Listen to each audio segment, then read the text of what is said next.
नमस्कार साथियों, आपका स्वागत है एक बार फिर विजन आईएएस की मंथली मैगजीन में, जिसमें हम मई 2023 की मैगजीन कवर कर रहे हैं।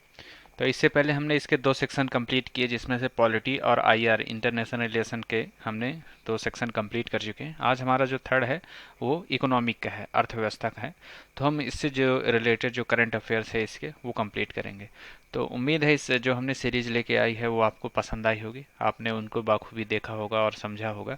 तो हमारी कोशिश यही रहेगी कि आप उसको हम आपको ज़्यादातर तरीके से और अच्छे से समझा सके, और साथ ही साथ आपके लिए एक वैल्यूएबल जो रहता है कि वीडियो रहे वो प्रोवाइड करा सके। तो चलिए आज का सेक्शन चालू करते हैं इकोनॉमिक का। ये हमारा इकोनॉमिक का आपका विषय सूची है, जिसमें हम क्या क्या पढ़ सकते हैं उसके बारे में है। तो इसमें से पहला जैसे है कि प्रतिस्पर्धा संशोधन अधिनियम 2000 जो 23 आया है उसके बारे में देखेंगे। लंदन इंटरबैंक का ऑफर्ड रेट है ना, इसको भी थोड़ा देखेंगे। पर निर्भरता की जो समाप्ति हुई है इसको देखेंगे, है ना। और तीसरा है उदारीकरण पर विप्रेषण योजना, बीमा क्षेत्र, जनसंघ की लाभ क्या है, कैसे हुआ है, उसके बारे में हम थोड़ा, और साथ ही साथ इसकी जो संक्षिप्त सुर्खियाँ दी गई हैं उसके बारे में भी देखेंगे। इन सबको देखते हुए आज का ही हम ये सेक्शन इसका कंप्लीट करेंगे। तो चलिए आज इसको शुरू करते हैं इसके पहले टॉपिक से। जो इसका पहला टॉपिक है उसमें क्या है, आपका प्रतिस्पर्धा संशोधन अधिनियम 2023, है ना। तो ये आपका है। तो हम देखेंगे कि ये चर्चा में रहने का इसका प्रमुख कारण क्या है, ऐसा क्या है कि इस आजकल ये चर्चा में है। तो इसका जो कारण है, तो हाल ही में जो केंद्र सरकार ने प्रतिस्पर्धा संशोधन अधिनियम 2023 को लागू करके इसके प्रावधानों को एक तरह से अंतर्सूचित किया है ना। इसके द्वारा क्या हुआ था कि 2002 का जो आपका प्रतिस्पर्धा संशोधन था ना, अधिनियम, प्रतिस्पर्धा अधिनियम, उसको संशोधन करके ये 2023 नया एक तरह से संशोधन लाया गया है ना। तो उसमें क्या है कि सबसे पहले आपको पता होना चाहिए कि जो प्रतिस्पर्धा अधिनियम 2002 है उसके बारे में वो है क्या, है ना। तो बेसिक जानकारी पहले आपको ये होनी चाहिए। तो यहाँ जो दिया गया है कि इसमें क्या है, एकाधिकार और जो आपका प्रतिबंधात्मक व्यापार व्यवहार होता था, एमआरटीपी अधिनियम, ये 1969 की जगह ली थी जो आपका प्रतिस्पर्धा अधिनियम 2002 था। मतलब ये आपका जो 2023 जो संशोधन आया है ये आपका तीसरा है ना। इससे पहले दो और हो चुके हैं। पहला 1969 में बना था, फिर उसके बाद ये कब बना था, ये 2002 में। तो 2002 में जो भारतीय प्रतिस्पर्धा आयोग की स्थापना की गई थी उसका प्रावधान इस किसमें किया गया है, प्रतिस्पर्धा अधिनियम 2002 में। उसी के तहत सीसीआई की स्थापना का प्रावधान था। इसमें क्या था कि आपका प्रतिस्पर्धा रोधी जो समझौते थे बाजार या कॉर्पोरेट जगत में जो दुरुपयोग को रोकना था, कि जो मजबूत है उसकी, है ना, और समुच्चय के विनिमय, रेगुलेशन ऑफ कॉम्बिनेशन को, इसका भी प्रावधान किया गया था। ऐसे में क्या था कि इस अधिनियम में ऐसे कॉम्बिनेशन या समुच्चय थे जिनके कारण क्या था कि कंपनी का उद्यम पर नियंत्रण और विलय और सम्मेलन पर रोक लगा था, जिससे क्या होता था कि भारत में सीसीआई का जो नकारात्मक प्रभाव पड़ता था उसकी संभावना कम रह जाती थी। तो इस तरह से भारतीय प्रतिस्पर्धा अधिनियम 2002 हो गया, है ना।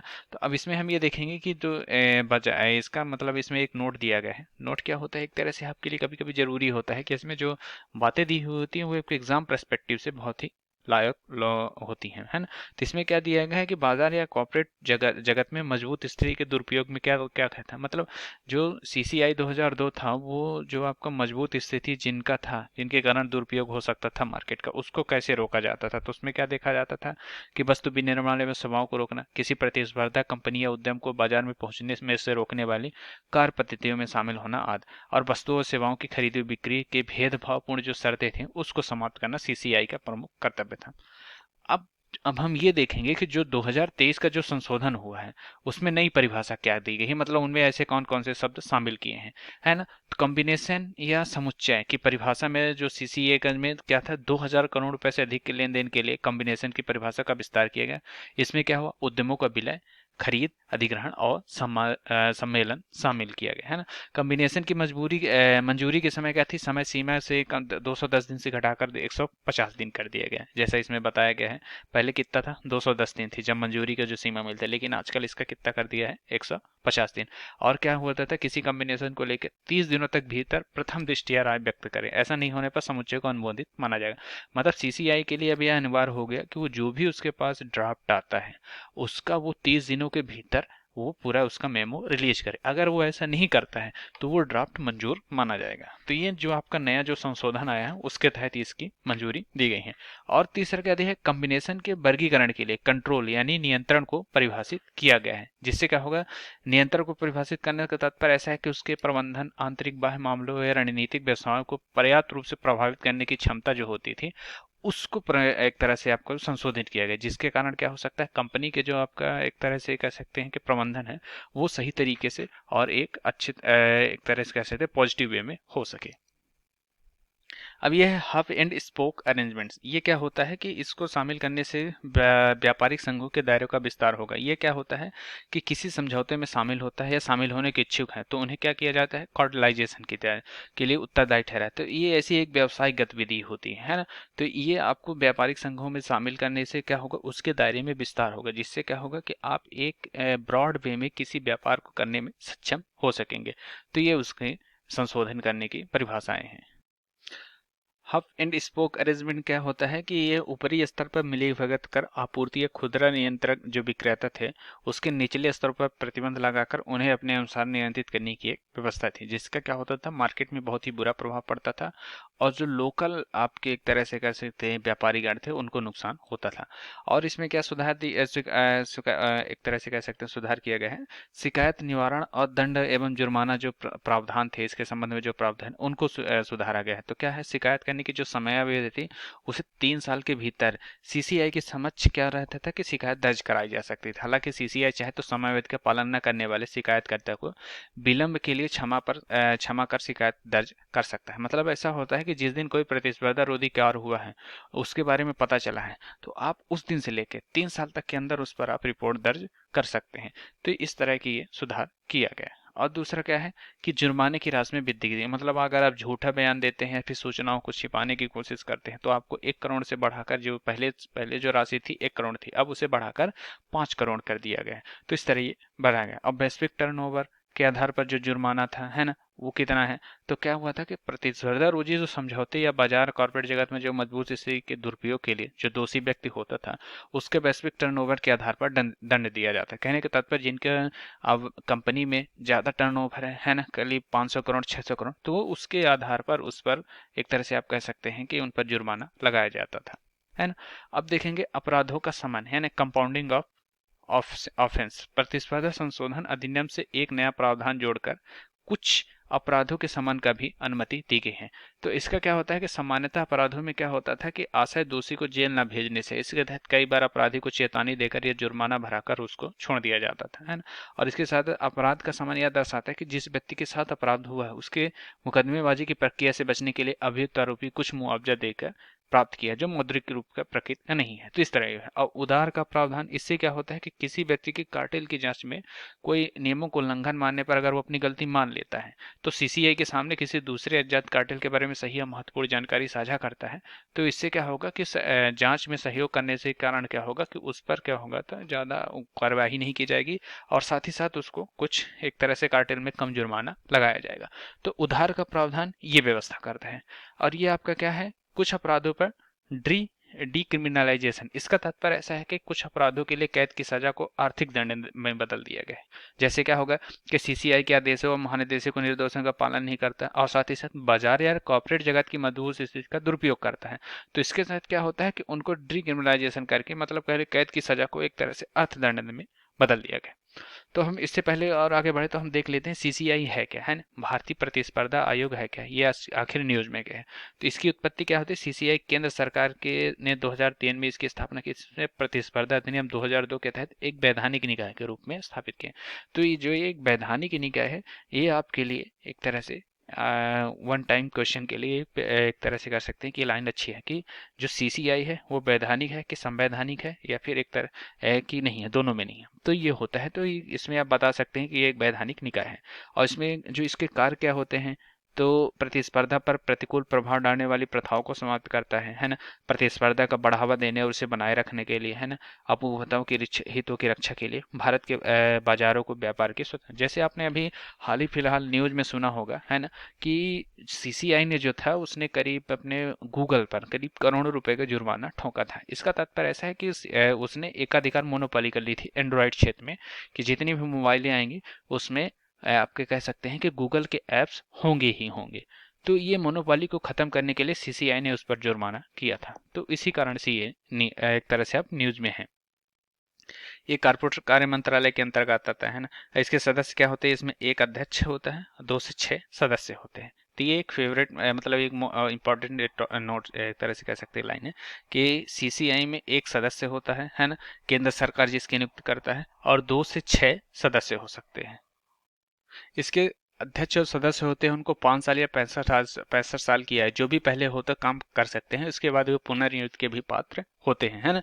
इसकी सत्तियां क्या होती है, ये अपनी जांच प्रक्रिया या कामकाज के तरीकों को विनियमित कर सकता है, कोई गलती होने पर उसे सुधारने के लिए अपने आदेशों में संशोधन कर सकता है, और दूसरा क्या है कि आदेशों या निर्देशों का पालन करने के विफल होने पर जुर्माना या कारावास की सजा भी देने का इसके पास कारावास हो सकता है, मतलब ये सजा कर सकता है। अब हम देखेंगे कि प्रतिस्पर्धा जो संशोधन 2023 के अन्य प्रावधान क्या क्या है ना।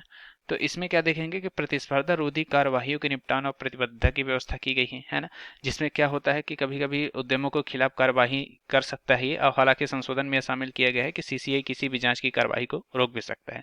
ओपन ऑफर को लागू कर सकता है शेयर की खरीद पर, है ना। सीसीआई की मंजूरी से पहले कोई उद्यम या कंपनी ओपन ऑफर को लागू कर सकती है, या शेयर या प्रतिभूतियों की खरीदी कर सकती थी ऐसे, जबकि पहले ऐसा ये नियम नहीं था।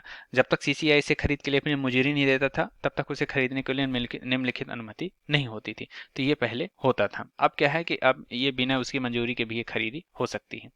और क्या है कि महानिदेशक की नियुक्ति जो होती है, संशोधन अधिनियम के अनुसार महानिदेशक की नियुक्ति अब सीसीआई द्वारा की जाएगी। इसके लिए सीसीआई को केंद्र सरकार से पूर्व मंजूरी लेनी होगी। इससे पहले महानिदेशक को नियुक्त करने की शक्ति केंद्र सरकार के पास थी। अब इसमें हम देखेंगे कि नए संशोधनों को क्या महत्व था। जो नए संशोधन किए गए उसका महत्व कितना है। शीघ्र मंजूरी मिलेगी, है ना। अधिकतम समय सीमा की कमी करने से मंजूरी प्रक्रिया देर हो जाएगी। उचित प्रतिस्पर्धा होगी। 2000 करोड़ रुपए से की सीमा के लेन देन के लिए सीसीआई की मंजूरी अनिवार्य हो गई है। अब आर्थिक दंड का भी प्रावधान दिया गया है, जिससे क्या होगा, मल्टी प्रोडक्ट कंपनियों के लिए आर्थिक दंड निर्धारित कर दिया जाएगा, ताकि इस प्रकार के कठोर प्रावधान के कानून का भय बना रहे, है ना। क्षेत्राधिकार में वृद्धि की गई है। समझौता मूल्य सीमा को लागू करने के साथ नियंत्रण, इस सीमा को शिथिल करने के लिए लेन देन की संख्या में वृद्धि की गई है ना। और क्या है कि मामले का जल्द से जल्द समाधान और निपटान प्रतिबद्धता संबंधी प्रावधानों को भी शामिल किया गया है।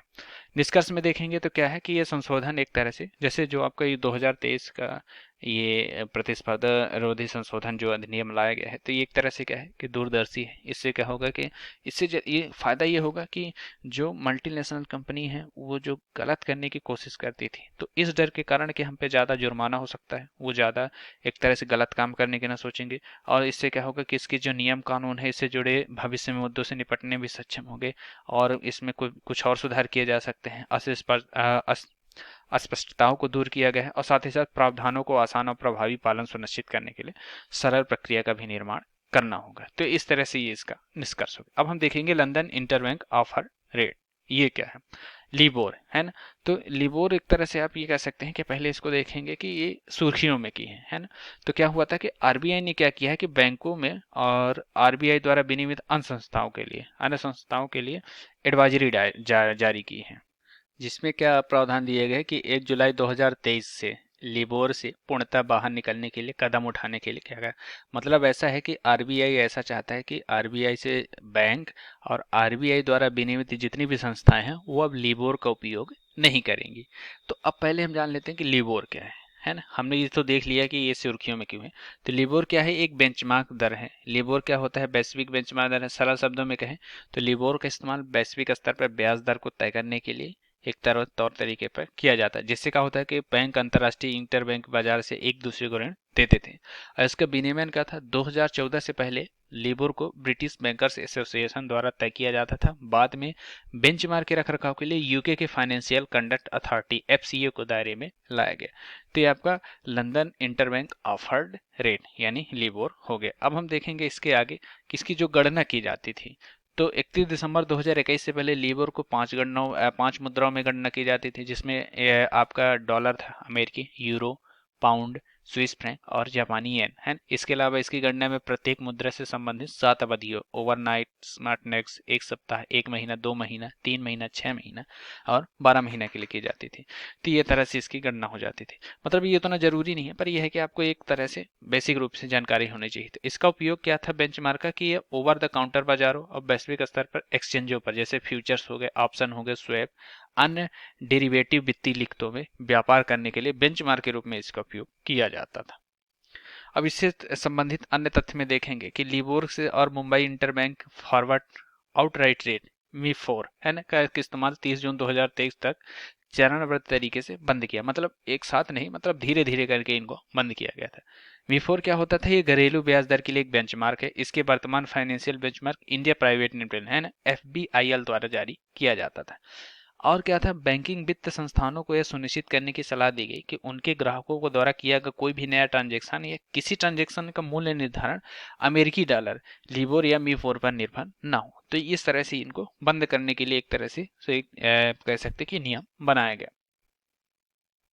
अब हम देखेंगे लिबोर से वैश्विक निर्भरता की समाप्ति की क्यों आवश्यकता है। मतलब ऐसा क्या कारण हो गया कि लिबोर से अब वैश्विक स्तर पर इसकी समाप्ति कर दी जाए, इसमें उतना इसका प्रभाव न रह जाए। तो क्या होता है कि इससे बैंक पर निर्भरता बढ़ जाती है, जिससे क्या होता था? ये मतलब एक तरह से कह सकते हैं कि अन्य गतिविधियों में ध्यान न देते हुए सिर्फ अपनी रिपोर्टिंग के प्रति ईमानदारी बरते इसकी अपेक्षा करता था, जिससे क्या होता था? कभी कभी नुकसान होने की संभावना रहती थी।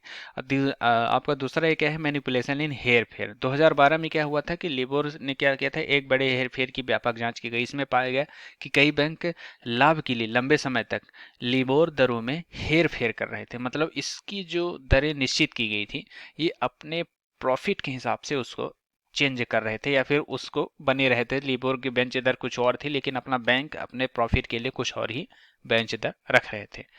अब दूसरा क्या हुआ कि लेबोर में निर्भरता कम करने के लिए भारत को मिलने वाले अतिरिक्त लाभ। मतलब ऐसा क्या है कि जब अगर लेबोर खत्म हो जाएगा है ना, इस पे जब अगर इंडिपेंडेंस डिपेंडेंसी खत्म हो जाएगी, तो इससे भारत को क्या फायदा होगा? तो क्या होगा? वित्त पोषण की लागत में कमी होगी, है ना। जिससे क्या होगा कि इसमें गणना करना और बेहतर पारदर्शी तरीके से आप एक तरह से कह सकते हैं कि वित्त पोषण कर सकते हैं। दूसरा क्या है? ऋण लागत में कमी होगी। इसके परिणाम स्वरूप उधार देने वाले और निवेशक द्वारा कम ब्याज दर पर पैसे की मांग की जाती है, जिससे क्या होगा? ऋण लागत कम हो जाएगी। इसके अलावा क्या था कि लिबोर प्रीमियम के समाप्त होने पर ग्राहकों और क्लाइंट को भी लाभ होगा। इससे क्या होगा कि इसकी अस्थिरता और अनिश्चितता की जो भरपाई होती थी, ग्राहक क्लाइंट्स को वसूलने वाले ब्याज दर जो थे, उसमें अब उसको खत्म कर दिया जाएगा। क्योंकि इससे क्या होता था कि लिबोर में ब्याज दर बढ़ जाती थी, जिससे इनको बहुत बड़ा नुकसान होता था। अब क्या होगा? अधिक प्रतिस्पर्धा होगी, जिससे क्या होगा? वित्तीय उत्पादों का अधिक पारदर्शी और प्रतिस्पर्धी मूल्य निर्धारण हो सकता है। अब इसमें हम देखेंगे कि जो ये FBIL है, फाइनेंशियल बेंचमार्क ऑफ इंडिया, जो मी 4 तय करता था, उसका क्या कारण है? मतलब उत्पत्ति कैसे हुई? तो FBIL जो गठन 2014 में, इसका कंपनी अधिनियम 2013 के तहत किया गया था। ये एक प्राइवेट कंपनी है ना। इसमें क्या था कि आपके करीब करीब इसके संयुक्त संयुक्त रूप से स्वामित्व था, जिसमें फिक्स इनकम यानी money market and derivatives association of India FIMMDA और foreign exchange dealer association of India FEDAI और इंडियन बैंक्स एसोसिएशन IBA के पास है। इसका उद्देश्य क्या था? मुद्रा बाजार, सरकारी प्रतिभूतियों और विदेशी मुद्रा से संबंधित बेंचमार्क विकसित कर सकता था, है ना। और क्या था? FBIL भारतीय रिजर्व बैंक द्वारा विनियमित किया जाता था। इसके कार्य क्या थे? मत या राय के जरिए जुटाए गए डेटा और बाजार डेटा का संग्रह करता था, बेंचमार्क की गणना संबंधी पद्धतियों का निर्माण करता था और साथ ही साथ बेंचमार्क की गणना, प्रकाशन और उस पर नजर रखता था। तो ये सर आपसे FBIL हो गया। अब हम देखेंगे लिबोर ट्रांजैक्शन के दौरान भारत की स्थिति क्या थी। मतलब जब लिबोर से ट्रांजैक्शन होता था तो भारत कैसी किस दशा में था? तो इससे क्या होता है? लिबोर से जुड़े जोखिम थे, उससे क्या होता है? ऋण अनुबंध और विदेशी मुद्रा अनिवासी खातों की फ्लोटिंग और अस्थायी ब्याज दरों में डेरिवेटिव्स मामले में आते थे, है ना। वैकल्पिक संदर्भ दरें थी। आरबीआई ने ARR की एक प्रणाली स्थापित की। यह प्रणाली बैंकों को अंतर्राष्ट्रीय वित्तीय लेन देन के लिए ब्रिटिश पाउंड के बजाय मुद्राओं के एक बास्केट की दरें चुनने पर सुविधा प्रदान करती थी। और दूसरा क्या था? Fall back clause. उससे क्या होता था? आरबीआई ने उन सभी पुराने वित्तीय अनुबंधों को फॉल बैक क्लॉज में शामिल करने का जोर दिया, जिनसे संदर्भ तौर पर क्या होता था? लिबोर या मी 4 का उपयोग हुआ। क्योंकि इस संदर्भ का इस्तेमाल अब नहीं किया जाएगा, इसलिए फॉल बैक क्लॉज संशोधित शर्तों के लिए एक समझौते के समान होगा। अब दूसरा क्या दिया है कि इसमें कि लिबोर का इस्तेमाल नहीं करने से जुड़ी चुनौतियां। तो ये उतना ज़रूरी नहीं है आपके लिए, ये बेसिक नॉलेज आपके लिए उतना होना चाहिए। जैसे इसका अगर आप ज़्यादा पढ़ेंगे तो इसका सिर्फ इतना पढ़ सकते हैं, लिबोर की जगह उपयुक्त ARS की पहचान करना और उन्हें अपनाना। मतलब एक टॉपिक। और दूसरा क्या है? फॉल बैक का समाधान करना। जैसे मुद्रा बास्केट व्यापक हो जाती है तो AR के उपयुक्त अनुकूलन करने की आवश्यकता है। ये हो गया। और इसके अलावा क्या है? ट्रांजैक्शन के दौरान अधिक निवेश, है ना, जिससे क्या होगा? आंतरिक प्रणाली प्रक्रियाओं का मॉडल और काफी अधिक समायोजन हो जाएगा, है ना। तरलता और चल नीति की से जुड़ी जो चुनौतियां थी, उनसे परिणाम स्वरूप बाजार अक्षम हो जाते थे, तो मूल्य के निर्धारण पर इससे भी प्रभाव पड़ेगा। अब देखेंगे आगे की राह।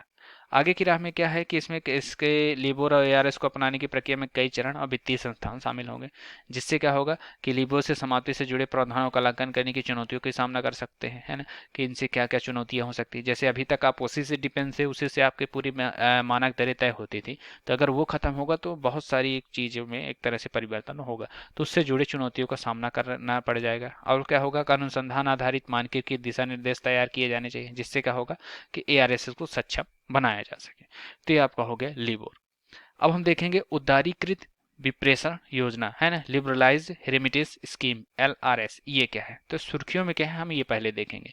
तो ये क्या था कि केंद्रीय जो वित्त मंत्रालय थे, है ना, मैं इसका मतलब कि भारतीय निवासियों द्वारा विदेशी क्रेडिट्स में जो खरने वाले जो खर्च थे, इससे क्या होता था, आरबीआई ने उदारीकृत विप्रेषण योजना एलआरएस को शामिल कर लिया। इससे क्या होगा कि एक वित्तीय वर्ष में क्या होता था कि $2,50,000 तक विप्रेषण की अनुमति है, मतलब वो पैसे भेज सकते हैं विदेश में, पैसे भेजने के जो खर्च करने की अनुमति है। कहने का तात्पर्य कि अगर आपका कोई परिवारजन या फिर आप किसी को विदेश में पैसा भेजते हैं, तो जो है वो $2,50,000 तक ही आपको खर्च करने की अनुमति है, उससे ज़्यादा नहीं हो सकते।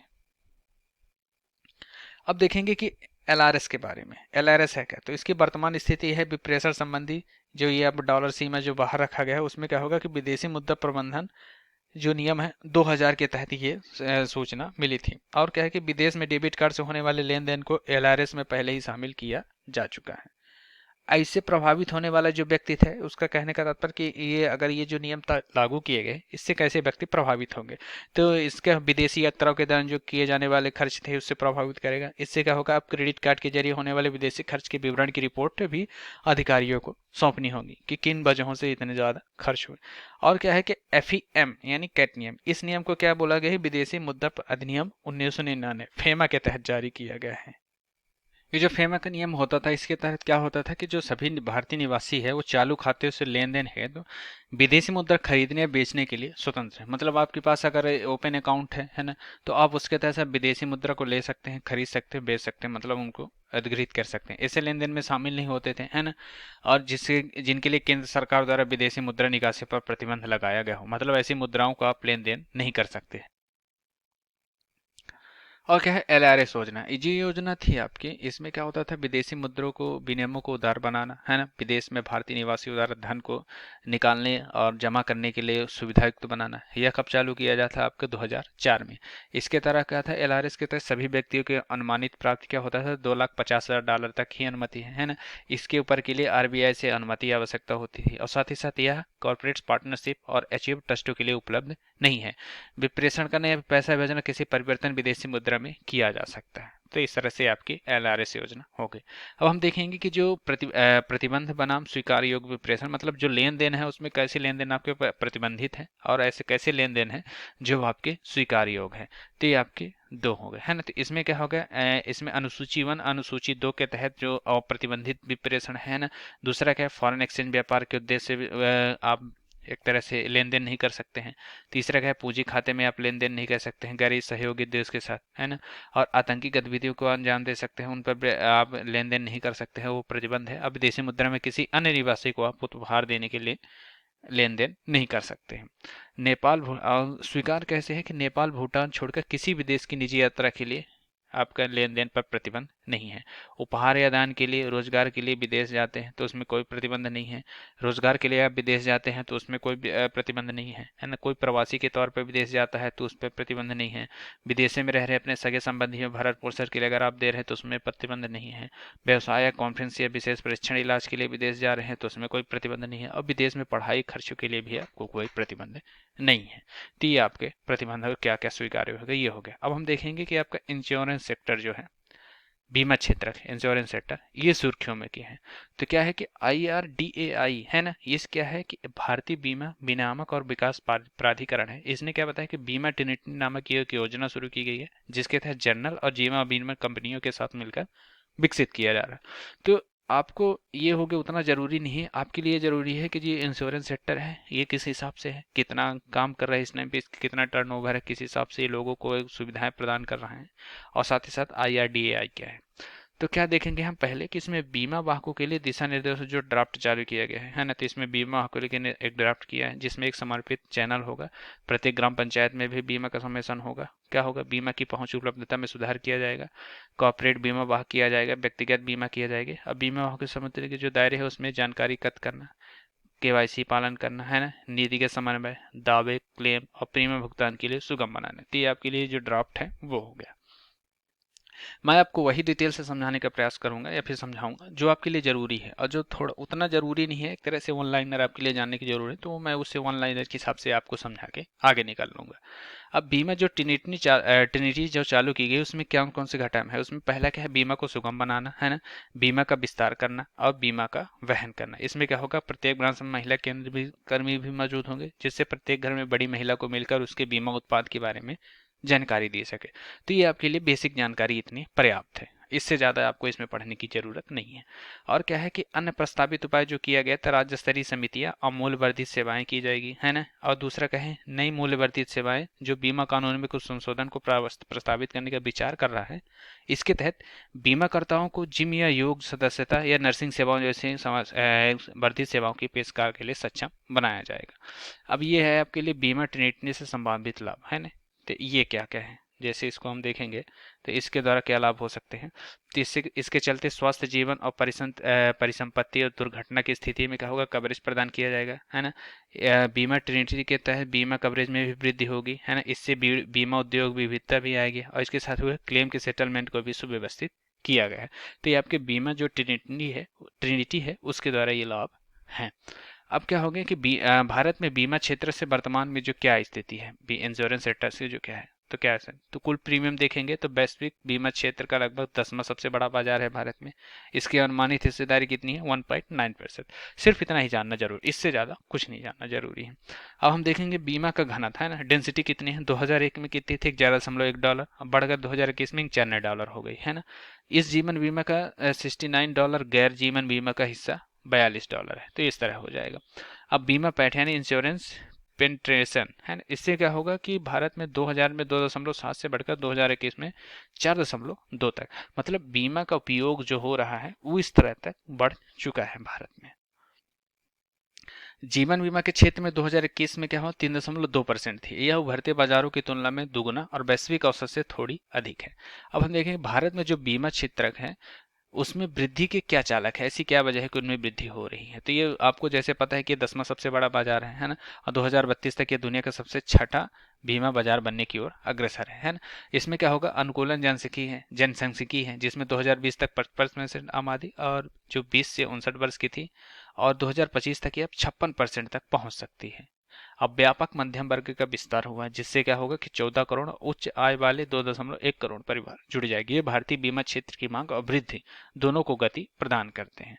इसमें आपको जो एक शब्द था बीमा पैठ, इंश्योरेंस पेंटेशन, ये क्या है, ये क्या है कि किसी दिए गए वर्ष में कुल बीमा प्रीमियम का सकल घरेलू उत्पाद में जो अनुपात हो रहा है वही बीमा पैठ कहलाती है। अब बीमा का डेंसिटी क्या है कि उस देश की संपूर्ण जनसंख्या के बीच अनुपात में जो बीमा है वो घनत्व कहलाता है।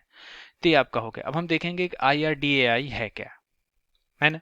तो क्या है, ये वित्त मंत्रालय के साथ वित्तीय सेवा विभाग के तहत कार्य करता है। इसका अधिनियम 1999 के तहत एक वैधानिक निकाय है, संवैधानिक नहीं है, वैधानिक है। ये एक महत्वपूर्ण जानकारी है। इसके तहत कौन कौन से कार्य होते हैं कि पॉलिसी धारकों की जो रक्षा करनी होती है, हितों की रक्षा वो होता है ना। बीमा कंपनियों के लिए जुड़े पेशेवर संगठनों के धन का निवेश भी विनियमित करता है ना। और विभिन्न बीमा व्यवसाय से जुड़ी संस्थाओं से भी इसकी जांच करता है, पूछताछ कर सकता है, इसके लिए लाभ है ना। और RDI जो द्वारा जो विनियमित संस्था है उनमें पहला है जीवन बीमा कंपनियां, और दूसरा है सामान्य बीमा कंपनियां, और तीसरा है पुनर्बीमा कंपनियां, ऐसी कंपनी जो दूसरी बीमा कंपनियों का भी बीमा करती है। और एजेंसी चैनल, मध्यवर्ती संस्थाएं जो कॉर्पोरेट ब्रोकर्स आदि होती हैं। अब हम देखेंगे बीमा क्षेत्र से समझ से जो चुनौतियां प्रेजेंट टाइप में है वो क्या है। जैसे क्या होगा, बीमा पॉलिसी के जो शर्तों का जो है वो लचीलेपन का अभाव है ना। प्रतिवर्ष 50,000 करोड़ रुपए की पूंजी की निवेश की आवश्यकता होती है ना। ग्राहकों के बीच आपकी तरह से जागरूकता की कमी है। ग्रामीण भागीदारी बहुत कम है। बीमा कवरेज बहुत कम है। और बीमा की जो जटिल अस्पष्ट भाषा है वो बहुत ही ज़्यादा आपके बीमा के समझ जो चुनौतियां हैं उनको प्रदान करती है। तो इन सब चीज़ों को दूर करके चुनौतियों को भी दूर किया जा सकता है। अब देखेंगे डिजिटल व्यवहार पैटर्न, इसमें क्या होता है। और आपका ये हो गया महामारी के कारण मांग पैटर्न। यह है कोविड-19 के चलते डिजिटल साधनों को अपनाने में तेजी आई। सरकारी पहले आयुष्मान भारत, भारत प्रधानमंत्री जन आरोग्य योजना, इसके कारण 23 करोड़ से अधिक लाभार्थियों को आयुष्मान कार्ड और अन्य पहलों में भी शामिल किए गए हैं। तो ये बीमा की एक तरह से आप कह सकते हैं कि तेजी के संकेत हैं। निष्कर्ष के तौर पर देखें, नहीं, निवेश के अवसर इसमें क्या है कि 2013-14 और 2021 बीच की इसमें क्या था कि कई कंपनियां जो सरकार के स्वामित्व वाली कंपनियों की हिस्सेदारी में गिरावट आई है ना। इसका क्या कारण था कि यह गिरावट जीवन बीमा और गैर जीवन बीमा दोनों क्षेत्रों में दर्ज की गई। सरकार ने घरेलू बीमा कंपनियों को प्रत्यक्ष विदेशी निवेश का स्तर 49% से बढ़ाकर 74% कर दिया, जिससे क्या हो कि जो गिरावट आई है उनको ये सुधार सके। अब हम देखेंगे निष्कर्ष। निष्कर्ष क्या है कि IRDAI जो है अपनी बीमा टिनिटनी योजना के तहत बीमा उद्योग में एक मूलभूत परिवर्तन भी लाना चाहता है, जिससे क्या होगा सामान्य बीमा और जीवन बीमा से जुड़ी कंपनियों के सहयोग भी आवश्यक होंगे। इससे ऑल इन वन पॉलिसी योजना लागू कर सकते हैं, जिससे क्या होगा बीमा कंपनियों में संशोधन भी किया जा सकता है। और यह कदम 2047 तक सभी बीमा के IRDAI लक्ष्य को प्राप्त करने में मदद करेगा। अब सुर्खियों में क्या है, जैसे इसमें देखेंगे आपके ये आपके महत्वपूर्ण टॉपिक खत्म हो गए। अब जो सुर्खियों में है वो देखेंगे। श्योरिटी बांड जो होते हैं, IRDAI ने जमानती बॉन्ड्स के जरिए ढील प्रदान की है। इसका क्या है, जमानती बीमा बाजार पर विस्तार करना है ना। यह एक बीमा पॉलिसी है। यह लेन देन और कॉन्ट्रैक्ट में शामिल पक्षकारों के संभावित वित्तीय हानि की रक्षा करता है। अब हम देखेंगे भारतीय मानक ब्यूरो है ना, insurance information bureau of India, IIB। इसकी स्थापना 2009 में की गई थी है ना। यह इसका उद्घाटन 2010 में हुआ था। यह 2012 में आंध्र प्रदेश के सोसाइटी पंजीकरण अधिनियम के तहत पंजीकृत एक स्वतंत्र सोसाइटी है ना। इसका उद्देश्य क्या है कि बीमा क्षेत्र से संबंधित सूचनाओं के भंडार और बीमा विश्लेषण के लिए एकल मंच के रूप में कार्य करना। यह एक तरह से आपके IIB के उद्देश्य हो गए। अन्य महत्वपूर्ण कार्य में क्या हो कि मृत्यु और रुग्णता जांच केंद्र, सेंट्रल इंडेक्स सर्वर का प्रबंधन करता है, बीमा नेटवर्क शामिल करता है, सभी अस्पतालों की रजिस्ट्री का भी प्रबंधन करता है। सत्यनिष्ठता, गुणवत्ता और कॉन्ट्रैक्ट से शर्तों का पालन करना रखने के एक जोखिम न्यूनीकरण साधन के रूप में भी यह कार्य करता है। तो ये हो गया। अब IIB क्या है, रूसी हैकर्स ने रैमसेवेयर के जरिए IIB के डाटा को इनक्रिप्ट किया गया। तो ये उतनी जानकारी नहीं है, पर यह है कि आपके लिए एक तरह से थोड़ा बहुत जानकारी होना जरूरी है। अब हम देखेंगे जनसांख्यिकी लाभांश, डेमोग्राफिक डिविडेंड। ये क्या है, डेमोग्राफिक डिविडेंड।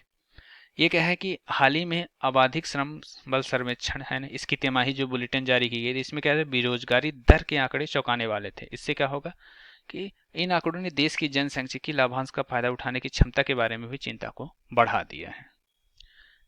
और इससे संबंधित अन्य तथ्य में जैसे यह शहरी भारत में युवाओं का बेरोजगारी दर 2022-23 में चौथी तिमाही तक गिरावट दर्ज की गई।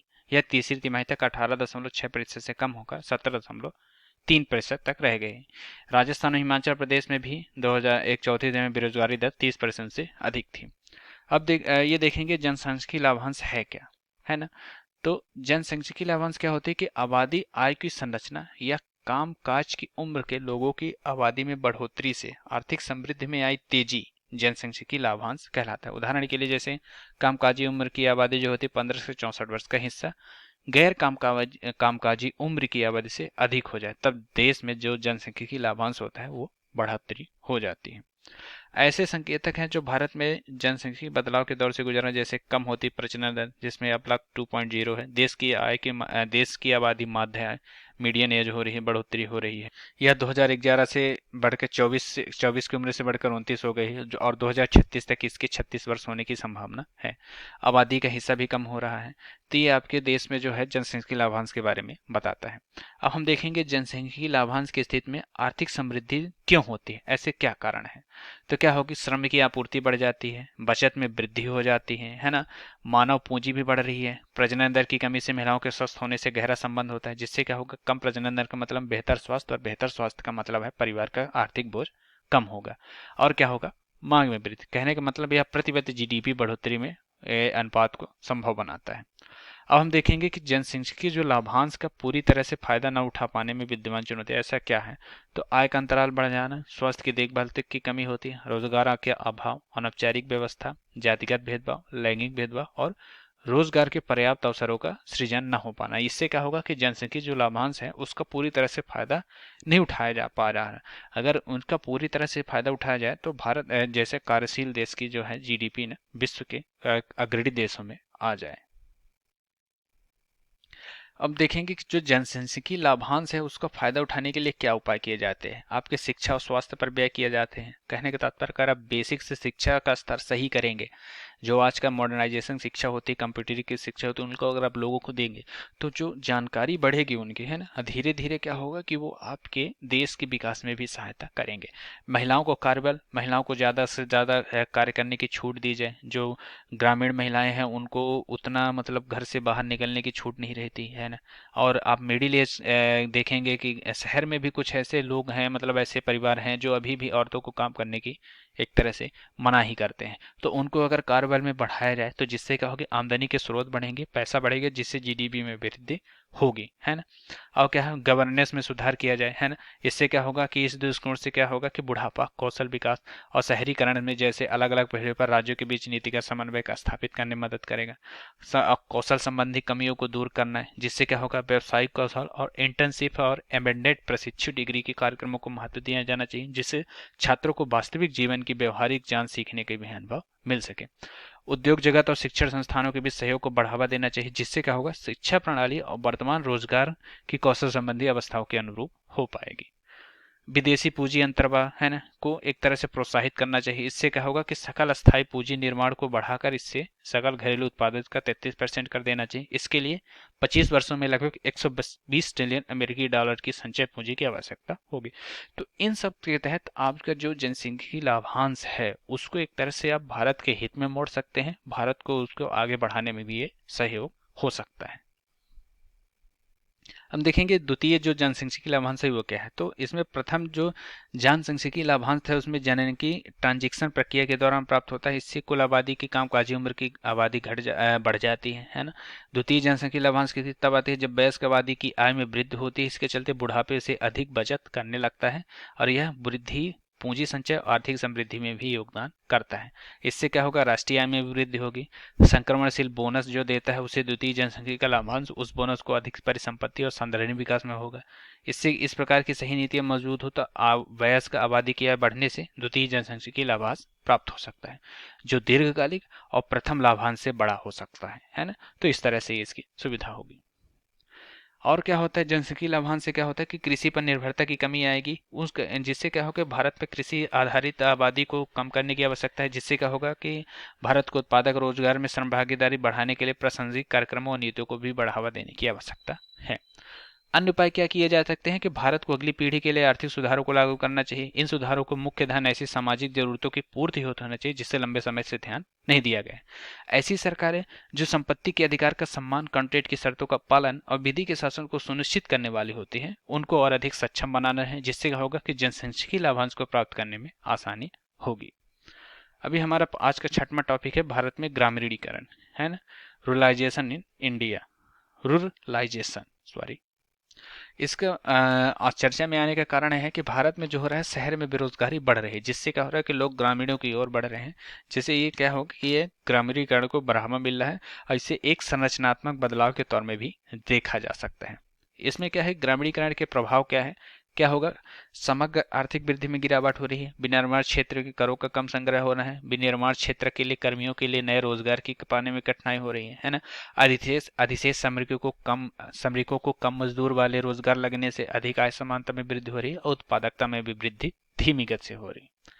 इससे जुड़े अन्य तथ्यों में देखेंगे कि ग्रामीण उत्पादों, रोजगार और कृषि कार्यों के लिए ग्रामीण क्षेत्रों के नए अवसर प्रदान करना ग्रामीणीकरण कहलाता है। तो इस तरह से ये हो गया। और दूसरा क्या है कि हालांकि भारत जैसे विकास देश में ग्रामीणीकरण की प्रवृत्ति को विऔद्योगिकीकरण से जोड़कर देखा जाता है। इसका तात्पर्य क्या होता है कि उद्योग धंधे में औद्योगिक क्रियाकलापों में विनिर्माण क्षमता में कमी आ जाती है तो उद्योग धंधे बंद पड़ जाते हैं। इसे भी औद्योगिकरण कहा जाता है। इसके परिणाम स्वरूप शहरी कार्यबल या आबादी ग्रामीण क्षेत्रों में बसने लगती है।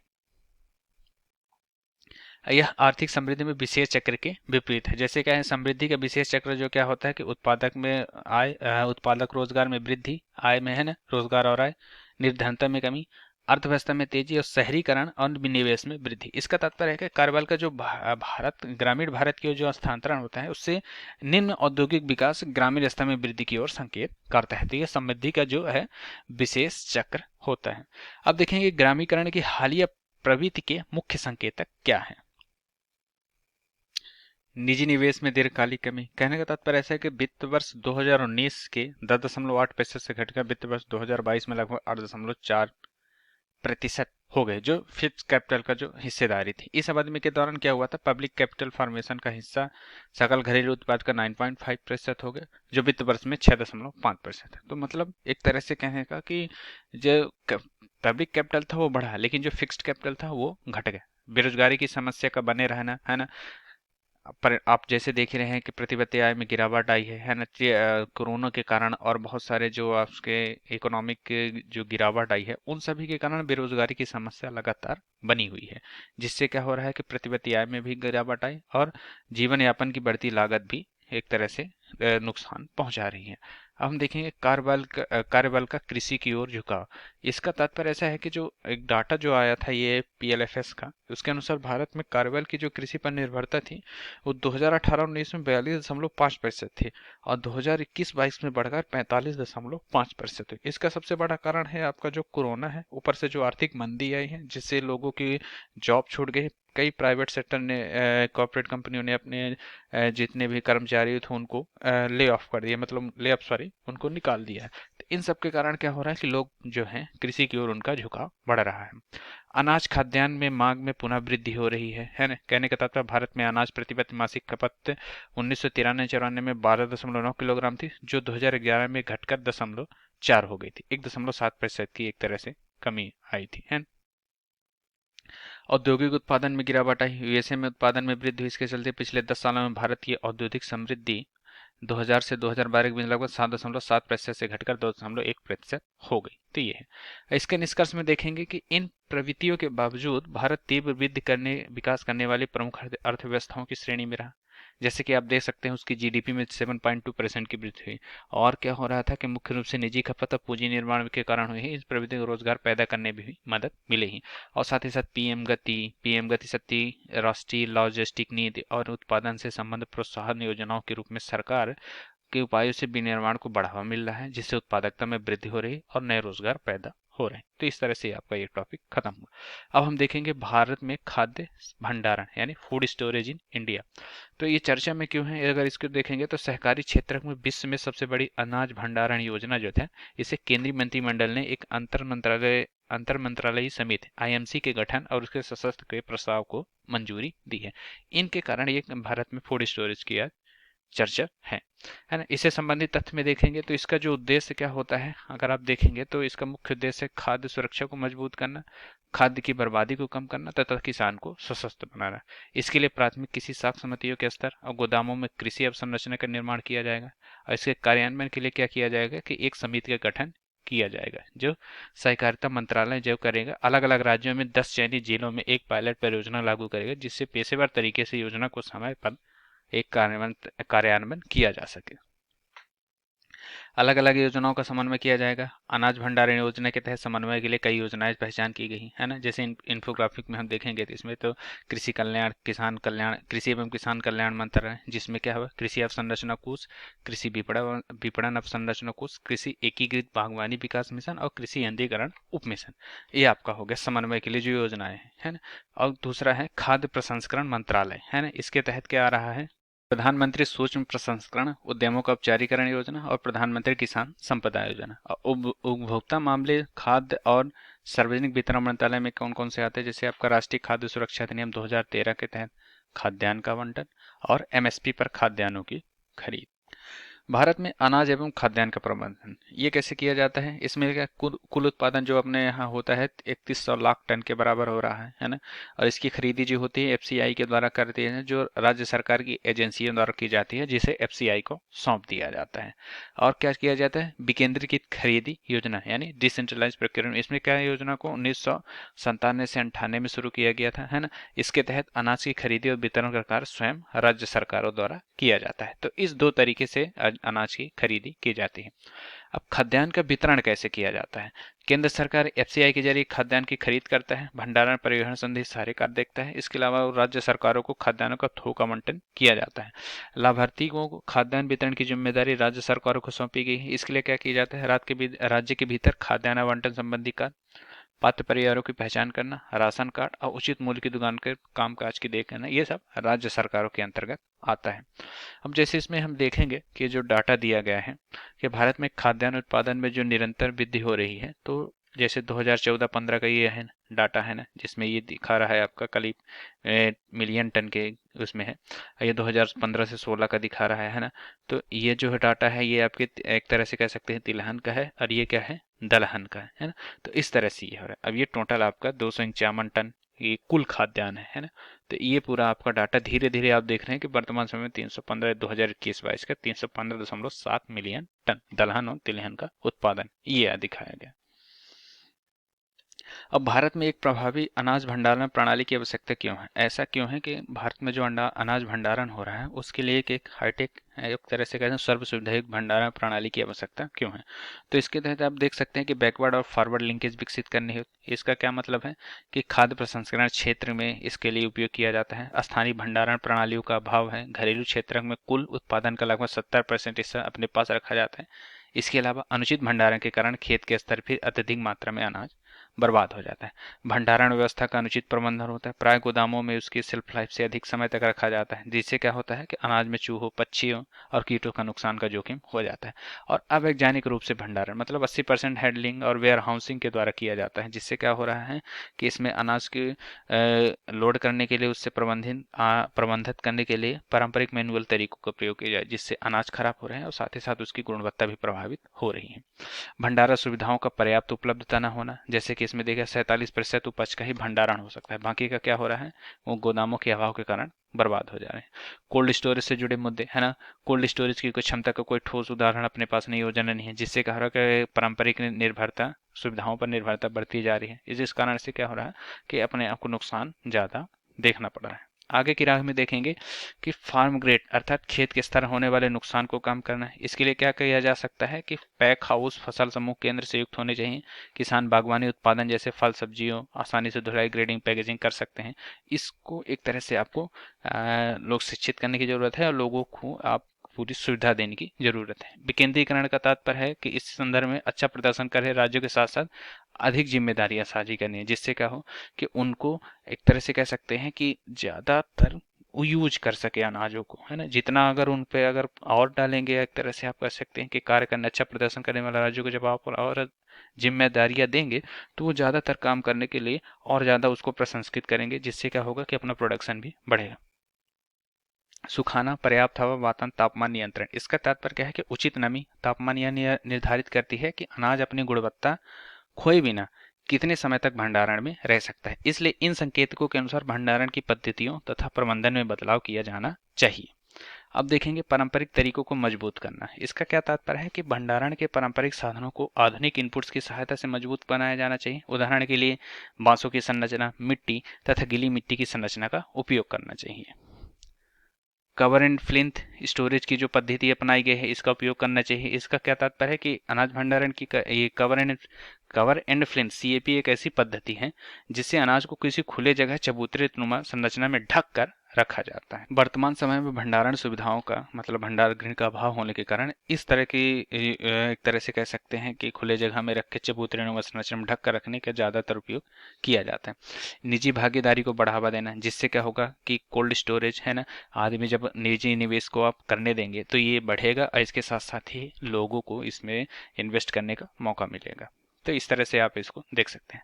अब 8वां जो अपना पॉइंट है सिटीज, यानी सिटीज में क्या है कि इसके सिटीज इन्वेस्टमेंट टू इनोवेट यानी इंटीग्रेटेड एंड सस्टेन CITIIS परियोजना के दूसरे चरण को मंजूरी दी है। तो ये है क्या, तो यह स्मार्ट सिटी का एक मिशन है जिसमें क्या हो रहा है, भारत सरकार स्मार्ट सिटी मिशन का एक उपघटक है ना। ये सिटीज जो योजना परियोजना है, इसके पहले चरण दो को 2018 में शुरू किया गया था। इसमें क्या रहा था कि शहर स्तरीय में 12 परियोजनाएं चालू की गई थी। ओडिशा में क्षमता विकास की गतिविधियां, राष्ट्रीय स्तर पर एकीकृत शहरी प्रबंधन को बढ़ावा दिया गया है। तो इस तरह से ये पहली सिटी की अब तरह की योजना थी, है ना। इसमें शामिल एजेंसी कौन सी, जैसे आवास और शहरी मामलों के मंत्रालय थे, है ना, एजेंट्स थे, फ्रेक्वेंस डेवलपमेंट, एएफडी, यूरोपीय संघ हो गए, और national institute of urban affairs, ये हैं इसमें शामिल एजेंसी है, जिनके तहत क्या किया जा रहा है कि एक कार्यक्रम का समन्वय प्रबंधन कार्यक्रम प्रबंधन इकाई द्वारा किया जा रहा है ना। पीएमयू नई दिल्ली स्थित एनआईयूए के अधीन कार्यरत एक निकाय है। तो इस तरह से इसके द्वारा क्या किया था, सिटीज का जो सिटीज 1.0 को जो 2018 में चालू किया गया था, उसके ये घटक हैं, उससे शामिल एजेंसी है। अब इसका उद्देश्य क्या है ये हम देखेंगे पहले।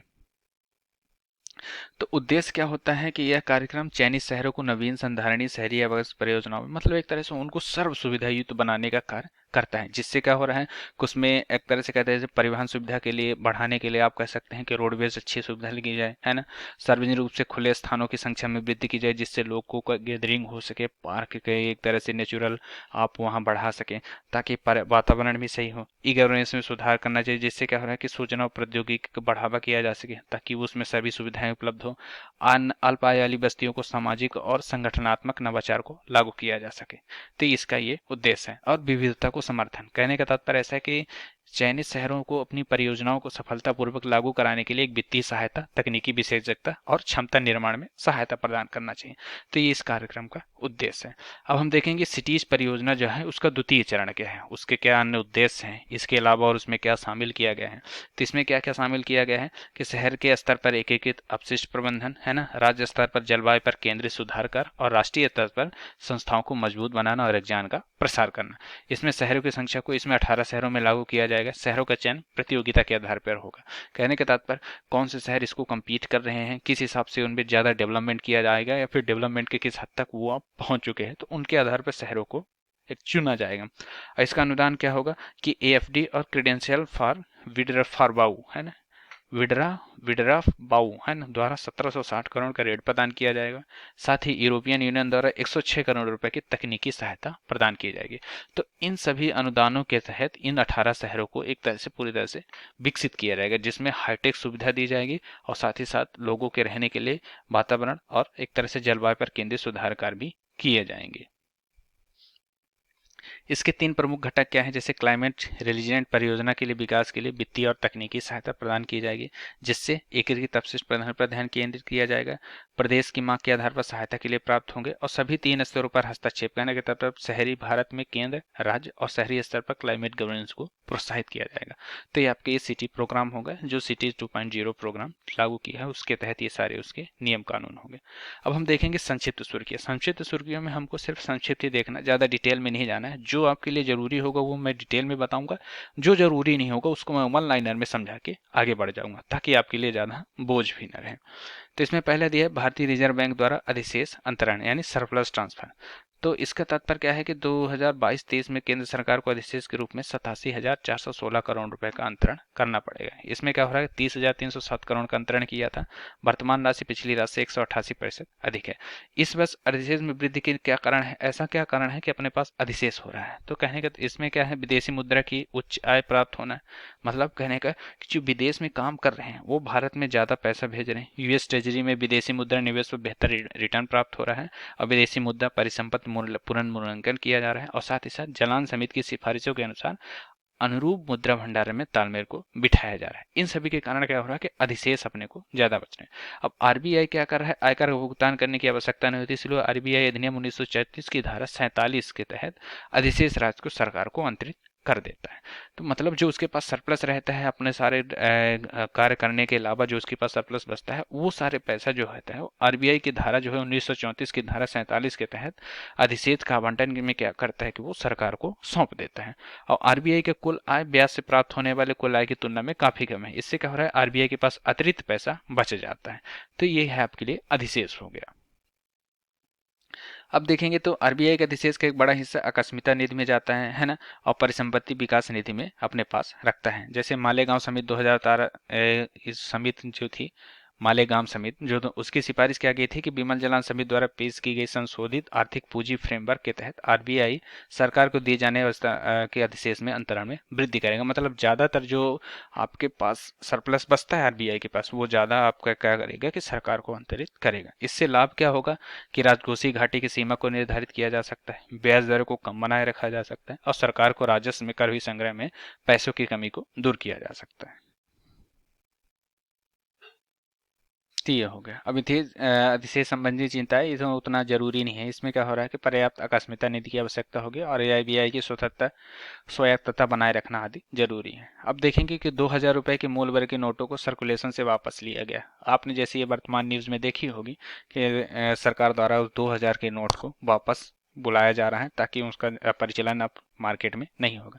ये क्या हो रहा है कि इस मूल्य वर्ग की मौजूदा नोटों को लीगल बने रहेंगे, लेकिन क्या है कि उनको धीरे धीरे खत्म किया जा रहा है। व्यक्ति अपने पास 2000 रुपए के नोट 30 सितंबर 2023 तक किसी भी बैंक में जमा कर सकता है या उसके बदले किसी अन्य मूल्य वर्ग के नोट प्राप्त कर सकता है। एक बार में अधिकतम 20,000 रुपए की राशि जमा की जा सकती है अथवा बदली जा सकती है। ऐसा व्यक्ति जिसका किसी बैंक में खाता नहीं है, वो किसी भी बैंक शाखा में इन नोटों को जमा करा के उसके बदले किसी अन्य मूल्य वर्ग की नोट प्राप्त कर सकता है। तो इसमें क्या होता है, इसमें आपको केवाईसी के मानदंड और इसकी आवश्यकता संबंधित शर्तों का पालन करना होगा। और इसमें क्या होगा कि ये करके आप उसको क्या कर सकते हैं कि बैंक में वापस कर सकते हैं। अब कारण क्या है कि नोटों को वापस लिया गया है, जो आरबीआई 2016 में 1934 की धारा 24 के तहत। इसमें क्या होगा कि वो 500 के 1000 को नोट को हटा दिया गया था, जिसके गतिमान बनाने के लिए कि उसने मुद्रा की आवश्यकता को तेजी से पूरा करना था, तो उसमें 2000 रुपए के मूल्य वर्ग के नोट जारी किए थे, है ना। अब क्या है कि आमतौर पर इसका लेन देन में उपयोग नहीं हो जा पाता, क्योंकि 2000 का नोट है, उसके आप ये खुले कराने में और उसको यूज करने में बहुत ज़्यादा दिक्कत हो जाए। तो ये क्लीन नोट पॉलिसी का हिस्सा हो गया था। इसलिए क्या किया था कि मुद्रा प्रबंधन से संबंधित कार्य में इसने क्या किया था कि जनता को बेहतर सुरक्षा प्रणाली से युक्त अच्छी गुणवत्ता वाले करेंसी नोट और सिक्के प्रदान करना। तो इसमें क्या किया कि उसने उस सर्कुलेशन से बाहर कर दिया। अब हम देखेंगे कि लीगल टेंडर क्या है ना। जैसे इसमें पढ़ा गया कि 2000 रुपये लीगल टेंडर रहेंगे। तो इसमें क्या है कि वह मुद्रा जो कानून का समर्थन प्राप्त हो, देश का कोई भी व्यक्ति इसे अस्वीकार न कर सकता हो, इसे सरकार तथा जनता दोनों ही भुगतान और ऋण चुकाने के रूप में साधन में स्वीकार करते हैं, वह वैध मुद्रा कहलाती है। यह सीमित या सीमित रूप में हो सकती है। भारत में सिक्के सीमित वैधिक मुद्रा में माने जाते हैं, जबकि करेंसी असीमित वैधिक मुद्रा में। तो ये आपके वैध और एक तरह से सीमित असीमित स्वरूप हो गया।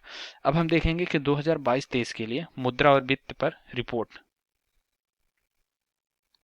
आरबीआई ने 2022-23 के लिए मुद्रा और वित्त पर रिपोर्ट जारी की है। ये क्या होता है कि भारत में जलवायु परिवर्तन के व्यापक आर्थिक प्रभावों का परीक्षण करता है। तो इसमें क्या होता है कि वर्ष 2100 तक अपने जीडीपी का 3 से 10% तक वार्षिक रूप से हानि वहन करेगा भारत, जलवायु के कारण, है ना।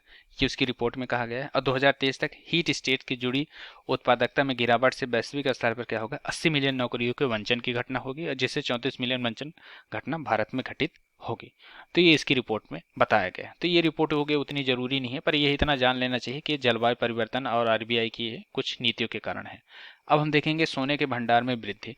तो इंक्रीज इन गोल्ड होल्डिंग, ये क्या होता है कि 2010 में विश्व के कई केंद्रीय बैंक वार्षिक स्तर पर सोने की शुद्ध खरीदारी कर रहे थे, है ना। जिससे क्या हो रहा था, भारत 1999 से 2021 तक के अंत तक 10 बड़े आधिकारिक खरीदारों में से एक रहा। मतलब इतनी ज्यादा खरीदारी सोने की गई है। तो आरबीआई को सोने का भंडार कितना है, 794.64 मीट्रिक टन तक पहुंच गया। यह वित्त वर्ष 2022 की तुलना में 5% से अधिक है। तो अपने पास सोने के भंडार में वृद्धि हो गई, यही है। तो ये उतना एक तरह से न्यूज वो जरूरी नहीं है आपके लिए, पर फिर भी एक तरह से आप इसको देख सकते हैं। किसके कारण क्या है, विदेशी मुद्रा में संतुलित करने के लिए किया जाता है, मुद्रास्फीति के बचाव के लिए किया जाता है, और पोर्टफोलियो में विविधता के लिए। इन सभी कारणों से सोने की वृद्धि में भंडारण में वृद्धि हो रही है। और क्या किया जाता है, बस 1997 में एशियाई वित्त संकट और 2007-8 में वित्त संकट होने के बाद सोने के प्रति केंद्रीय बैंक के दृष्टिकोण में बदलाव आना शुरू हुआ। तो ये सब हो गया। अब देखेंगे आरबीआई का गोल्ड रिजर्व क्या होता है। आरबीआई का गोल्ड रिजर्व 800 टन के नए उच्चतम तक पहुंच गया है ना। और फरवरी 2023 से लगातार अपने सोने में एक तरह से भंडारण में वृद्धि कर रहा है ना। जिससे क्या हो रहा है, इससे के लिए देश के विदेशी मुद्रा भंडार और वृद्धि करने के साथ विविधता लाने के लिए अपने सोने के भंडार में बढ़ोतरी कर रहा है। तो ये आपका हो गया, ये आपके लिए हो गया। अब देखेंगे एसडीआर क्या होता है, स्पेशल ड्राइंग के बारे में देखेंगे कि विशेष आहरण अधिकार। एसडीआर को अंतर्राष्ट्रीय मुद्रा कोष ने 1969 में अपने सदस्य देशों के लिए अंतर्राष्ट्रीय आरक्षित संपत्ति के रूप में किया था, है ना। यह न तो कोई वैध मुद्रा है ना, न इसे लेकर कोई IMF पर दावा किया जा सकता है। यह सिक्के या नोट का चलन से नहीं बने। IMF में केवल क्या होता है, हिसाब किताब के लिए होता है कि हाँ, हम इसके बदले इतनी मानक रुपए हम जारी करते हैं। यस, इसके सदस्य स्वतंत्र रूप से रहते हैं। इसके बास्केट में कितने आपके करेंसी रहते हैं? US डॉलर रहेगा, यूरो रहेगा, जापानी येन, पाउंड स्टर्लिंग और चीनी रमिनबी शामिल है। एक एसडीआर की कीमत का निर्धारण इन्हीं मुद्राओं को मिले बजट के आधार पर किया जाता है और IMF के सदस्य इन मुद्राओं के बीच में एसडीआर का आदान प्रदान करते हैं।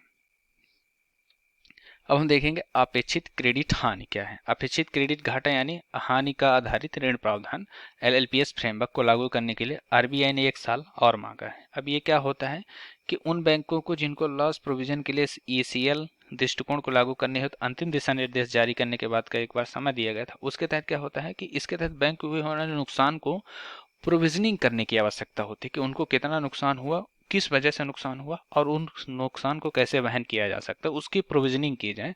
तो ये क्या होता है आपका अपेक्षित क्रेडिट हानि। ECL क्या होता है? वस्तुतः बैंक किसी ऋण के लिए बैड लोन से तब्दील होने से पहले बैंक द्वारा दिए गए ऋण को लेकर होने वाले नुकसान के आकलन और अनुमान लगाने की एक विधि है। तो ये ECL हो गया। अब ECL के मानदंड में देखेंगे, चरण 1 में क्या होता है कि ऐसी परिसंपत्तियां जिनके क्रेडिट जोखिम में उल्लेखनीय वृद्धि नहीं हुई है ना। और दूसरा क्या होता है, ऐसे वित्तीय लेखा जिनके ऋण में जोखिम उल्लेखनीय वृद्धि हुई है लेकिन हानि का कोई साक्ष्य नहीं है। और चरण 3 में क्या होगा, ऐसी परिसंपत्तियां जिनकी रिपोर्टिंग तिथि पर हानि का वस्तुनिष्ठ साक्ष्य उपलब्ध हो कि जो हानि हुई है उनमें जो उसके कारण क्या है, ये जब उपलब्ध हो तो वो ECL के जो क्या होता है वित्तीय परिसंपत्तियों के 3 श्रेणियों में विभाजित किया गया। अब इसका क्या है कि एंजल टैक्स। एंजल टैक्स क्या होता है कि आपके वित्त मंत्रालय ने एंजल कराधान के बदलाव को प्रस्ताव दिया है, साथ ही उन विदेशी संस्थाओं को भी अधिसूचित किया है जिनके प्रावधानों में छूट की प्रदान की जाएगी। तो इसमें क्या होता है, एंजल टैक्स को 2012 में प्रस्तुत किया गया था। ये एक तरह से आपके लिए नोटेबल न्यूज है, आप इसको देख सकते हैं कि यह 2012 में इसे प्रस्तुत किया गया था। इसे गैर सूचीबद्ध कंपनियों द्वारा जुटाई गई पूंजी पर लगाया जाता है। तो क्या लिखा है इसमें कि इसका उद्देश्य क्या होता है कि एक तरह से आप कह सकते हैं कि धन सृजन को रोकना, निवेशक या खरीद उन कंपनी के लिए कर सकता है जिसकी उच्च मूल्य है वृद्धि हो। और क्लोजली हैंडल कंपनी ऐसी होती है कि जिनके शेयर की कीमत कुछ व्यक्तियों के पास होती है। तो ऐसे टैक्स को खरीदना या फिर ऐसे इन्वेस्ट करना एंजल टैक्स कहलाता है। 2023 तक के बजट के प्रस्ताव से पहले एंजल टैक्स के प्रावधान केवल निवासी निवेशक के प्राप्त ही होते थे, है ना। हालांकि वित्त विधेयक 2023 के माध्यम से अब यह अनिवासी विधेयकों के भी लागू होने लगे। तो ये शॉर्ट नोट्स है, इसको ज़्यादा उतना जरूरी नहीं, बस ये है कि आपको बैकग्राउंड में एंजल टैक्स क्या है ये आपके लिए जानकारी होनी चाहिए और कब चालू हुआ इसकी भी जानकारी होनी चाहिए। ITI हार्डवेयर के उत्पादन के लिए संबंध प्रोत्साहन 2.0 PLI 2.0 लागू किया गया था, है ना। तो इसमें क्या होगा कि ये PLI 2.0 जो योजना अधिसूचित की गई है इलेक्ट्रॉनिक्स और सूचना प्रौद्योगिकी मंत्रालय द्वारा की गई थी, MEITY में, है ना। इसके लिए विनिर्माण क्षमताओं के लिए निर्यात है तो IT हार्डवेयर के लिए PLI 2.0 योजना को मंजूरी दी गई। IT हार्डवेयर के लिए PLI 1.0 को 2021 में शुरू किया गया था। अब इसमें और क्या है कि वैश्विक इलेक्ट्रॉनिक्स निर्माण में भारत की हिस्सेदारी जो 2014 में 1.2% थी वो 2021-22 में आपके बढ़ के करीब 3.75% हो गई है। अब इस योजना के मुख्य बिंदुओं पर अगर आप एक बार नजर डालेंगे तो इसका उद्देश्य क्या होता है कि विनिर्माण, घरेलू विनिर्माण को बढ़ाना, है ना, जिससे अधिक मूल्य का संचय हो सके, वित्तीय प्रोत्साहन मिल सके, है ना। लक्ष्य इसका क्षेत्र क्या है, जैसे टैबलेट हो गया आपका, laptop, all in one PC, server, ultrasound form factor आदि, है ना। अवधि के लिए 6 साल की इसकी अवधि है। बजटीय 17,000 करोड़ और कंपनी प्रोत्साहन के लिए क्या है कि निवेश वृद्धिशील बिक्री के आधार पर प्रोत्साहित किया जाएगा। तो ये नॉर्मल आपको जानना है, ज़्यादा इसमें जानने की जरूरत नहीं है। अब विवाद से विश्वास योजना क्या है, इसका फर्स्ट जो है तो वित्त मंत्रालय ने कोविड-19 के अवधि में MSME को राहत प्रदान करने के लिए विवाद से विश्वास योजना प्रारंभ की थी, है ना। इसका केंद्रीय बजट 2023-24 में योजना को घोषणा किया गया। इसमें वित्त मंत्रालय के व्यय विभाग ने शुरू किया था। अब इसका क्या है कि कोविड के दौरान अनुबंध को सही तरीके से न लागू करने वाले या फिर फार्मेसी सिक्योरिटी के मतलब जब्त की गई राशि का 95% सरकार की ओर से वापस कर दिया जाएगा, जिससे क्या होगा कि MSME में जो आपका क्षेत्र है उसको बढ़ाया जा सके, उससे आपको रिटर्न अच्छा खासा मिल सके। और क्या है, सामान्य सुविधाओं के लिए चिकित्सा उपकरण पर क्लस्टर हेतु सहायता। AMDC योजना क्या है, ये चिकित्सा उपकरण क्लस्टर को मजबूत करना, अधिक परीक्षण प्रयोगशालाएं स्थापित करना और उन्हें मजबूत करना है ना। वर्तमान समय में चिकित्सा उपकरणों के मामले में किस पर निर्भर है, जापान, चीन, साउथ कोरिया के बाद एशिया का चौथा सबसे बड़ा बाजार है, सॉरी ये एक तरह से कह सकते हैं कि उपकरणों के मामले में चौथा बड़ा बाजार है ये। इसकी योजना की शुरुआत रासायनिक उर्वरक मंत्रालय औषध विभाग के तहत की गई थी। योजना केवल 2023 से 24 और 26 से 27 तक है। इसकी योजना के निम्न दो घटक है। पहला है सामान्य सुविधाओं के लिए सहायता, जिसमें क्या किया जाएगा कि आपकी स्वीकृत परियोजना का लगभग 70% से 20 करोड़ रुपए की का हो जाएगा, और दूसरा का हिमालय और पूर्व क्षेत्र राज्यों के लिए 20 करोड़ के प्रति क्लस्टर की योजना को 90% होगा। और परीक्षण सुविधाओं के लिए इसमें अधिक चिकित्सा उपकरण का परीक्षण प्रयोगशालाओं को उपलब्ध सुनिश्चित करना, जिसमें 5 करोड़ रुपए से 70% से 5 करोड़ रुपए, और हिमालयी क्षेत्रों के लिए क्या होगा, 5 करोड़ प्रति क्लस्टर के लिए 90% जो भी होगा। इस तरह से इसकी योजना की अवधि हो गई। अब ई अपील क्या होता है कि ये CBDT ने ई अपील के लिए क्या किया था, आयकर आयुक्त के स्तर पर लंबित अपीलों को कम करना है, तो ये उतना जरूरी नहीं है आपके लिए। अंतर्राष्ट्रीय परेषण प्रणाली है ना, ISTS शुल्क है ना, तो इसमें क्या होता है कि ये आपके लिए ग्रीन हाइड्रोजन अमोनिया परियोजना अंतर्राज्यीय परिप्रेषण शुल्क से 25 वर्ष के लिए छूट का निर्णय दिया गया। तो ये नॉर्मल इसमें इतना जरूरी है कि 31 दिसंबर 2032 तक के लिए चालू की गई है ना। 1 जनवरी 2033 तक इनको चरणबद्ध से शुल्क देना होगा, है ना। नवीकरणीय ऊर्जा पंप या बैटरी स्टोरेज इनकी के लिए किसी भी हाइब्रिड प्रणाली का उपयोग करके ग्रीन हाइड्रोजन का उत्पादन करने वाली यूनिट को पूरी तरह से छूट दी जाएगी। तो ISTS शुल्क माफ करने का क्या महत्व है कि व्यापक स्तर पर क्रियान्वयन में मदद मिलेगी, परियोजनाओं के विस्तार में बढ़ावा मिलेगा, नवीकरणीय ऊर्जा के इस्तेमाल को प्रोत्साहन मिलेगा, और अब तटीय पर पवन ऊर्जा प्रणाली जल निकायों से निर्मित पवन चक्कियां को ये क्या होगा कि इसको स्थापित करने के लिए एक तरह से सुविधाएं दी जाएंगी। और ये अपना है दूर संचार प्रसारण क्षेत्र में ease of doing business. Ease of doing business TRAI जो है अपना, उसने क्या किया है कि ईज ऑफ डूइंग बिजनेस की सिफारिशें जारी की है। भारत जो है विश्व का दूसरा सबसे बड़ा दूर संचार बाजार है। वर्तमान में 170 करोड़ सब्सक्राइबर और 70 करोड़ सक्रिय इंटरनेट उपयोगकर्ता हैं। अब ट्राई की जो प्रमुख सिफारिशें दी गई थी, इसमें सिर्फ मेन पॉइंट मैं आपको समझाने का प्रयास कर रहा हूँ, बाकी आपको ये ज़्यादा जानने की ज़रूरत नहीं है, क्योंकि ये आपके लिए क्या होता है कि ये वर्तमान न्यूज़ है और ये धीरे धीरे इसमें चेंजेस आती रहती है। हर तरह कह सकते हैं महीने 2 महीने में नई नई न्यूज़ आती है, तो इसको आपको सिर्फ पॉइंट टू पॉइंट जानने की ज़रूरत है। तो इसकी सिफारिश में क्या किया गया था कि सभी संबंधित मंत्रालयों विभागों को उपयोगकर्ता के अनुकूल पारदर्शी और अनुक्रियाशील डिजिटल सिंगल विंडो सिस्टम को अपनाना चाहिए, है ना। अस्थायी EDOB समिति की स्थापना की जानी चाहिए, और केवल सेवा क्षेत्र को अवसंरचना का दर्जा दिया जाना चाहिए, और सबमरीन केबल नेटवर्क को बिछाने के लिए उसके संचालन का रखरखाव करने वाली ऑनलाइन सुविधा दी जानी चाहिए। ट्राई अधिनियम जो 1997 के तहत घरेलू अंतर्राष्ट्रीय ट्रैफिक पदावली को प्रभावित करने की आवश्यकता है ना। ट्राई क्या है, एक संवैधानिक निकाय है ना, न संवैधानिक है ना, ये एक संवैधानिक निकाय है। इसके कार्य भारत में दूरसंचार सेवाओं को विनियमित करना। ट्राई अधिनियम 1997 के तहत स्थापित किया गया था। तो ये एक महत्वपूर्ण जानकारी, इसको आपको जानकारी करना होना जरूरी है। एक स्टेशन एक उत्पाद योजना क्या होती है, भारतीय रेलवे पर OSOP योजना शुरू की। इसका है वोकल फॉर लोकल, वंचित वर्ग के लिए अतिरिक्त आय पैदा करेगी ये। स्टेशनों को देशज का दर्जा मिलेगा, है ना। उत्पाद और बेचने और बेहतर बिजली बिल के लिए OSPP आउटलेट्स आवंटित किए जाएंगे। राष्ट्रीय डिजाइन संस्थान के लिए इसका डिजाइन किया जाएगा राष्ट्रीय डिजाइन संस्थान द्वारा, और OSOP एक विशेष के लिए विशिष्ट है ना। ये क्या है, स्वदेशी जनजातियों द्वारा बनाई गई कलाकृतियों को हथकरघा आदि को शामिल किया गया है इसके तहत। अब है त्वरित कॉर्पोरेट निकास प्रसंस्करण, इसके ये इतना जरूरी नहीं है आपके लिए, ये इतना बस जान लीजिए कि CPEC हितधारकों के लिए आर्थिक सार्थक डेटा उपलब्ध का सुनिश्चित करेगा। इसके अलावा रजिस्ट्री को त्रुटिहीन बनाने के लिए रजिस्ट्री पर अनावश्यक दबाव कम करने की भी कोशिश करेगा। हरित सागर यानी हरित पत्तन दिशा निर्देशक 2023, इसमें क्या होगा, ये प्रोजेक्ट ग्रीन के तहत आता है।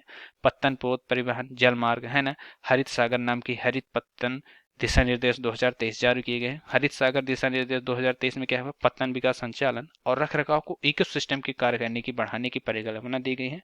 और इसके साथ क्या होगा, प्रकृति के साथ कार्य करने की एक तरह से अवधारणा को अपनाने और पत्तन इकोसिस्टम के जैविक घटकों पर पड़ने वाले दुष्प्रभावों को कम करने की कोशिश की जाएगी। इसके दिशा निर्देश के मुख्य बिंदुओं पर अगर एक नजर डालेंगे तो पत्तन को अपने संचालन के लिए विद्युत कह सकते हो जरूरतों के लिए 2023 तक 60% और 2047 तक 90% नवीकरणीय ऊर्जा का पूरा करना पड़ेगा।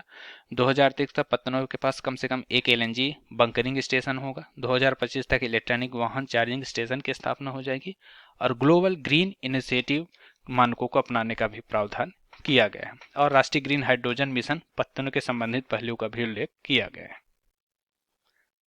अब ये देखिए, अब इसके बाद देखेंगे कि जवाहरलाल नेहरू जो रिपोर्ट है ना, विश्व बैंक ने लॉजिस्टिक प्रदर्शन सूचकांक 2023 जारी किया है। किसने जारी किया है? विश्व बैंक। क्या जारी किया है? लॉजिस्टिक प्रदर्शन सूचकांक 2023।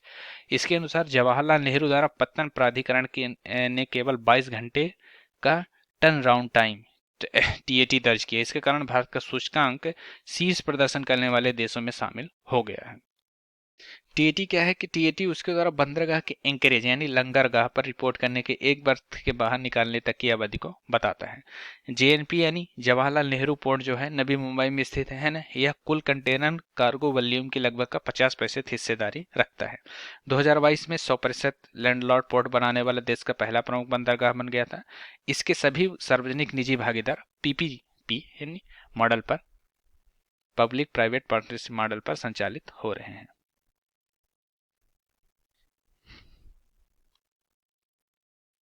अब क्या है, क्रूड ऑयल और प्राकृतिक गैस वायदा अनुबंध। नेशनल एक्सटॉक्स एक्सचेंज ने ये मूल्य वर्गित के लिए नेमेक्स डब्ल्यूटीआई क्रूड ऑयल और प्राकृतिक गैस वायदा अनुबंध शुरू किया है। ये कमोडिटी डेरिवेटिव सेगमेंट पर आधारित थी, ये उतना जरूरी नहीं है आपके लिए, है ना। फ्यूचर एंड जॉब्स रिपोर्ट 2023, इसके लिए भी बस इतना जरूरी है कि विश्व आर्थिक मंच ने इसको जारी किया है 2023 में, है ना। ये इसका चौथा संस्करण है और अगले 5 वर्षों की नौकरियों को कौशल का विकास कैसे होगा ये बताया गया है। तो इस तरह से अपना ये आज इकोनॉमी का ये चैप्टर खत्म होता है ना। तो आपको कैसा लगा आप हमें कमेंट के माध्यम से बता सकते हैं। तो आज के लिए इतना ही। अब इसके अगले का लेक्चर आपके लिए कल आपको लाया जाएगा। तो अगर ये आपको कैसा लगा आप हमें कमेंट के माध्यम से बता सकते हैं और ज़्यादा से ज़्यादा लोगों को शेयर कर सकते हैं, जिससे क्या हो कि उन व्यक्ति को भी एक तरह से पता चल सके कि हाँ, विजन आईएएस की जो मंथली मैगजीन होती है उसका आपके यूपीएससी या फिर सिविल सर्विसेज में कितना योगदान हो सकता है, जो करंट अफेयर्स के रिलेटेड सारी जानकारी उपलब्ध रखना चाहते हैं। तो इसी तरह आप बने रहे, अपना कमेंट के माध्यम से प्यार देते रहें। धन्यवाद।